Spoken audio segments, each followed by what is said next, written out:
now I've logged in, is that they really get a deep and thorough understanding of what this means for their organization. I think sometimes when we're faced with time challenges and time pressures and deadlines, we're focused more on that than we are on the quality, because, as we said earlier, that becomes somebody else's problem. So developers in this scenario are given a really detailed description of what it is they're learning about. I talked earlier about SQL injection, the oldest and most prolific vulnerability still today. The highest number of hacks and breaches and vulnerabilities often come through SQL injection. This vulnerability has been around for nearly 30 years and it's still the most prolific.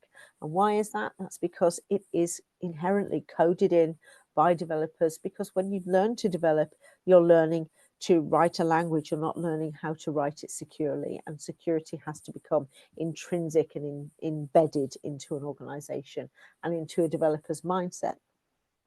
So the developers here are seeing this description. It tells them exactly what it is they can expect to experience from this simulation. Excuse me. And what they're asked to do here is to start to look at viewing and filtering some information. So we can see that when they put in a search parameter, for example, that's reflected in the live code. Excuse me, I just have a little cough. It's reflected in the live code in the code base here on the right hand side. And when we complete the filtering process, the output of that can be seen as well. The downstream changes to the code. The server log will give us any information that we need as well. And the developers are supported all the way with information about what it is they're seeing, why there are limits on character inputs and so on.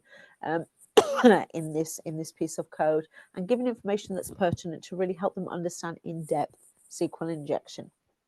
I'll do one more of these little sections here, and we can see how it looks if we invoke a part of a SQL query syntax, for example, by putting in an empty quote. Again, we can see the input in the live code. We can see the output, the filter that has been completed. There's more information provided to the developer about why this is important, that this error message indicates that the SQL query has been badly constructed and was therefore executed in a way that means we have an exception in our server log. We've got some issues here that we need to address and really understand it, and tells how this means this query is vulnerable to SQL injection, and why this is the case, and how this could be utilized by hackers against an organization, allowing them to access information that they shouldn't be able to. You don't want people to be able to access your bank details, your personal details, and so on. And so this really gives developers another perspective on exactly what's going on when it comes to the lack of security and secure configuration and coding that happens in our code.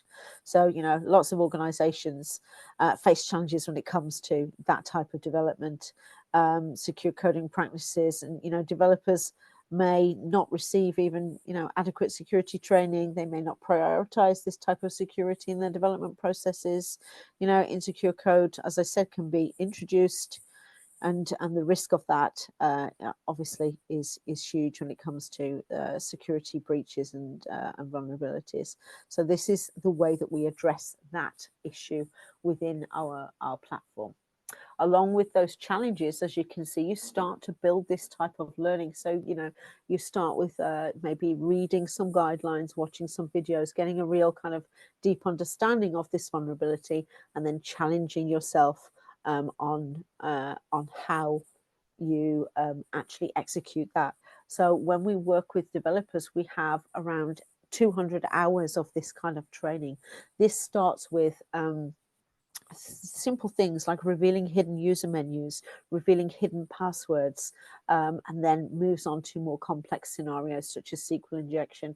So I've completed 3 of the little parts of this here, but we've got a number of different challenges that take you through very thorough and deep understanding of SQL injection, and gets you really on, on a very deep path here, so that you can properly code in future with a clear understanding of, if you do not, what risks that brings to your organization.